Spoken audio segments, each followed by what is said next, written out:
Hello everyone. ये drama इस तरह से स्टार्ट होता है कि हमें हमारी फीमेल लीड को दिखाते हैं जो कि डॉक्टर रोहान है और वो अभी अभी अफ्रीका में लैंड करी है। एयरपोर्ट पर उसे पिक करने के लिए हॉस्पिटल की तरफ से एक ड्राइवर आता है और वो एम्बुलेंस में वहाँ से जा रही होती है। एक्चुअली इस कंट्री की कंडीशंस आजकल ठीक नहीं जा रही थी। एक तरह से सेमी वॉर की कंडीशंस थी क्योंकि रेबिलियंस ने हर तरफ अटैक किया हुआ था। और इसी इमरजेंसी की सिचुएशन में डॉक्टर रोहान वहां पर एक इंजीनियर को पिक करने के लिए आई थी जिसकी कंडीशन बहुत क्रिटिकल थी और उसे एयर ट्रैवल करा के उसने वापस चाइना लेकर जाना था। अब रास्ते में ड्राइवर उसे बताता है कि यहाँ से हॉस्पिटल तक का 5 घंटे का ट्रैवल है अगर हम जिंदा पहुँच गए तो। और इतने में डॉक्टर सामने देखती है कि वहाँ पर कुछ ग्रुप्स में लड़ाई हो रही होती है और इतने में ही एक गोली आकर सीधी ड्राइवर को लगती है और वो बेहोश हो जाता है। और फिर हमें हॉस्पिटल का सीन दिखाया जाता है। हॉस्पिटल का चीफ सर्जन डॉक्टर निंग होता है और उसे पता चलता है कि डॉक्टर रोहान के साथ क्या हादसा हुआ है। डॉक्टर रोहान का जब वो पूरा नाम सुनता है तो हैरान रह जाता है। और फिर यही सही हमें फ्लैशबैक में ले जाते हैं। रोहान और निंग एक दूसरे को बहुत अच्छे से जानते थे। वो दोनों एक ही मेडिकल कॉलेज से थे। डॉक्टर निंग एक्चुअली रोहान का टीचर था और पोस्ट ग्रेजुएशन करने वाला एक सीनियर भी। एक्चुअली रोहान का निंग पर क्रश भी था। वो उसका लेक्चर हमेशा बहुत एहतियात से सुनती थी क्योंकि उसकी नज़रों में अपने नंबर भी तो बनाने थे। लेकिन फिर भी एक मसला रह जाता है। वो 4 स्टूडेंट्स को जो सबसे बिलो थे एंड पर लेक्चर देने के लिए बुलाता है, उनको डांटता है। लेकिन रोहान में और कोई कमी नहीं थी। स्टूडेंट वो बहुत अच्छी थी, बस एक बात थी कि वो लाशों से बहुत डरती थी।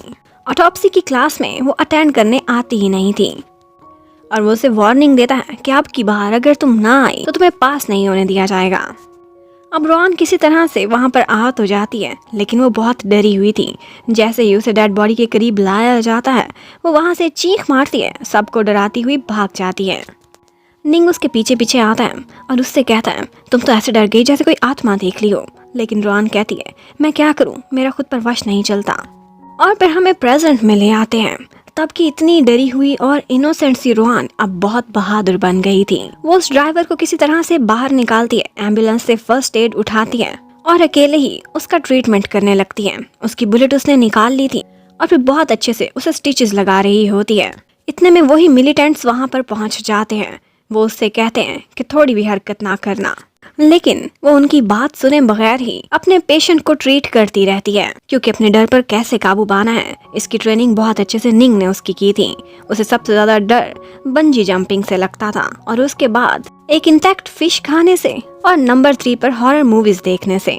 अब निंग उसका डर मिटाने के लिए कहता है कि पहले इन 3 डरों का सामना करो। वो बेचारी बहुत डरती है, वहाँ से क्रॉलिंग करके वापस भागना चाहती थी लेकिन निंग उसे पकड़ कर ले आता है कि मैं पैसे दे चुका हूँ, वो पूरे कराओ। उसे तो बंजी जंपिंग करा देता है लेकिन उसके बाद खुद इतना डरा हुआ था कि खुद क्रॉलिंग करते हुए वहां से निकलता है। ये सब कराने के बाद उसे एक इंटैक्ट फिश भी खिलाता है और फिर अपने स्टूडेंट्स के साथ मिलकर हॉरर मूवी भी देखने जाता है। अब ये सब कराने के बाद वो दोबारा से उसे ऑटोप्सी क्लास में लेकर आता है। अब की दफा रोहान काफी ट्रेंड हो गई थी और उसने बहुत अच्छे से उस डेड बॉडी पर सारी रिसर्च कर ली थी। अब जैसे ही वो उस ड्राइवर की ड्रेसिंग कर देती है तो वो मिलिटेंट्स उसे किडनैप करके साथ ले जाते हैं। निंग भी बहुत तेजी से ड्राइव करता हुआ उसी जगह पर पहुंच रहा था जहां से रोहान गायब हुई थी। वहां पर एम्बुलेंस भी थी, ड्राइवर भी था, लेकिन रोहान नहीं थी। यहाँ पर एम्बुलेंस में एक कैमरा लगा हुआ था जिसके थ्रू उसको पता चल जाता है कि यहाँ पर मिलिटेंट ग्रुप आया था। अब वो ये भी पता चला लेता है कि वो कौन थे।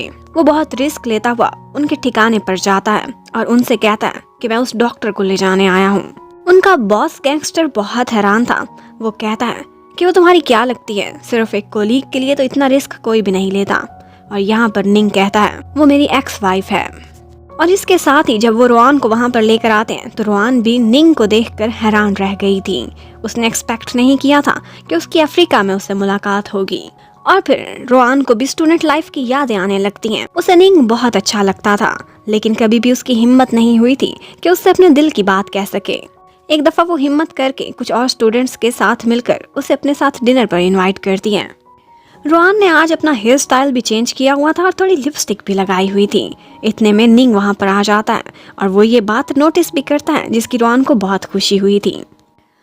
लेकिन इतने में वहां पर एक और गेस्ट आ जाती है और वो होती है निंग की गर्लफ्रेंड जो उन्हीं की एक सीनियर थी और उसका नाम था डोंग। और ये वो मोमेंट था जब रोआन का दिल टूट गया था। वो अपने प्यार का इजहार करती उससे पहले ही उसका प्यार तो दफन हो चुका। अब निंग रोआन को अपने साथ लेकर जा रहा होता है। रोआन को पानी चाहिए था, लेकिन सिर्फ एक बॉटल थी जिससे पहले निंग ने पानी पिया था। अब रोआन क्या करती, मजबूरी थी, बड़ी मुश्किल से बॉटल को साफ करती है और उससे पानी पीती है। एक्चुअली मिलिटेंट्स की रोआन से कोई दुश्मनी नहीं थी, वो सिर्फ अपने एक जख्मी का उससे इलाज कराना चाहते थे। रोआन निंग का थैंक्स करती है कि उसने उसकी खातिर गैंगस्टर्स का सामना किया, लेकिन वो कहता है कोई बात नहीं, अगर तुम्हारी जगह कोई भी और होता तब भी मैं ऐसा ही करता। उसका ये जवाब रोआन को बिल्कुल भी अच्छा नहीं लगा था। कॉलेज टाइम्स में जब से रोआन को पता चला था कि निंग की एक गर्लफ्रेंड है, वो उसे अवॉइड करने लगी थी। उसे देखती भी थी तो इग्नोर करके गुजर जाती थी और कोशिश करती थी कि कभी अपने टीचर को गुड मॉर्निंग भी ना कहनी पड़े। और अब इन्हीं यादों के साथ उनका हॉस्पिटल पहुंच आता है और रोआन जाकर देखती है कि अफ्रीका के इसी हॉस्पिटल में निंग की मम्मी का स्टैचू लगा हुआ है, क्योंकि उन्होंने यहाँ पर बहुत अरसा सर्विसेज दी थी। अब रोआन को यहाँ पर पता चलता है कि वॉर जोन होने की वजह से यहाँ पर फैसिलिटीज बिल्कुल भी नहीं है, सिर्फ एक ही कमरा अवेलेबल है और वो उसे अपने एक्स हस्बैंड के साथ शेयर करना पड़ेगा।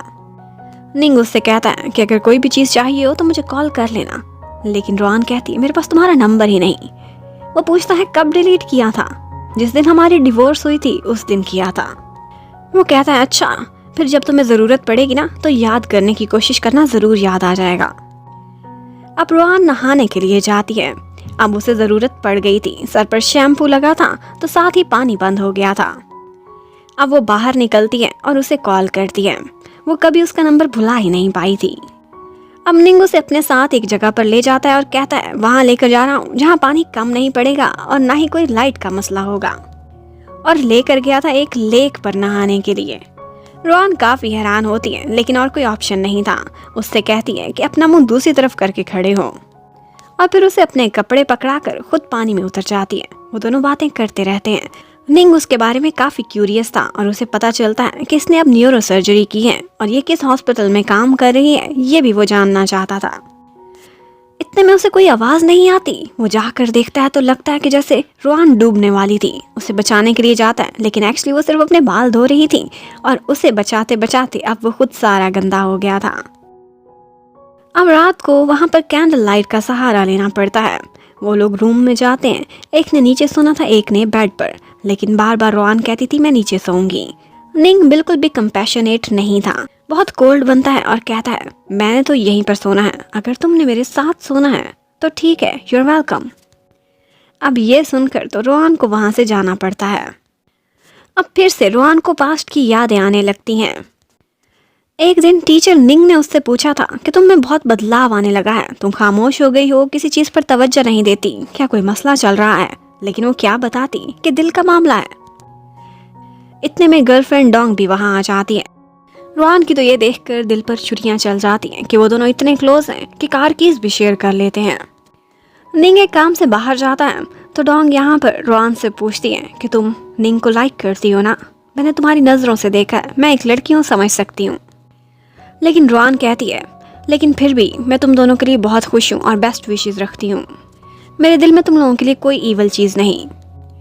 और फिर यहाँ पर रोआन को एक और बात पता चलती है कि उन दोनों की जल्दी शादी भी होने वाली है, और ये देखकर तो उसका दिल और भी डूबने लगा था। फिर एक दिन रोआन ने गलती से उन दोनों को बातें करते हुए सुन लिया था। वो दोनों एक बात पर आर्ग्यू कर रहे थे। डोंग शादी की डेट को आगे बढ़ाना चाहती थी, जबकि निंग कहता था कि मेरी मम्मी अफ्रीका से छुट्टियों पर आ रही हैं, इससे ज्यादा डिले हम नहीं कर सकते। और बस फिर ये लड़ाई काफी आगे तक बढ़ जाती है। उस दिन शाम को उनकी यूनिवर्सिटी में कॉस्ट्यूम पार्टी हो रही थी।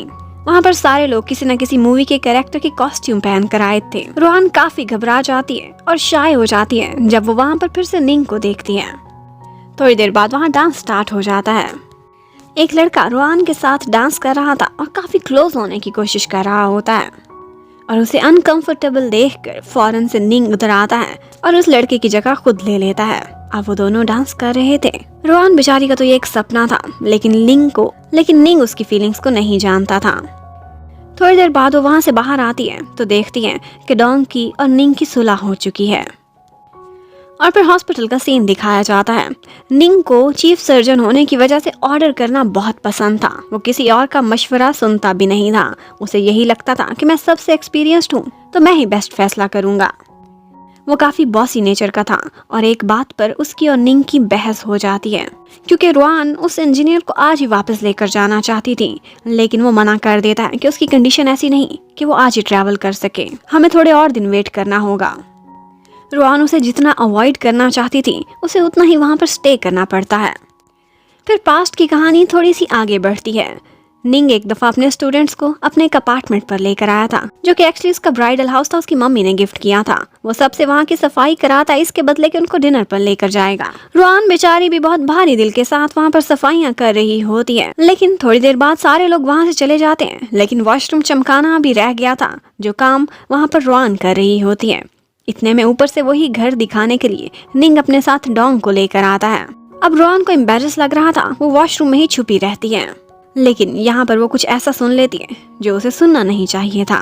डोंग यहाँ पर खड़ी निंग को रिजेक्ट कर देती है और कहती है कि तुम और मैं कंपैटिबल नहीं, तुम बहुत प्रोफेशनल हो। वो डोंग को टाइम नहीं दे पाता था, इसीलिए उनके बीच फासले बढ़ चुके थे। डोंग को अपनी तरह का एक आर्टिस्ट पसंद आ गया था, जिसकी खातिर वो अपनी एंगेजमेंट रिंग वहीं पर छोड़ती है और चली जाती है। रुआन बहुत छुपने की कोशिश करती है कि इस एम्बैरेसिंग सिचुएशन में मैं सामने ना आऊं, लेकिन फिर भी निंग उसे वहां पर देख लेता है। और इसके साथ ही ये पार्ट खत्म होता है। नेक्स्ट क्या होगा ये देखने के लिए stay connected. Thank you for watching, bye bye.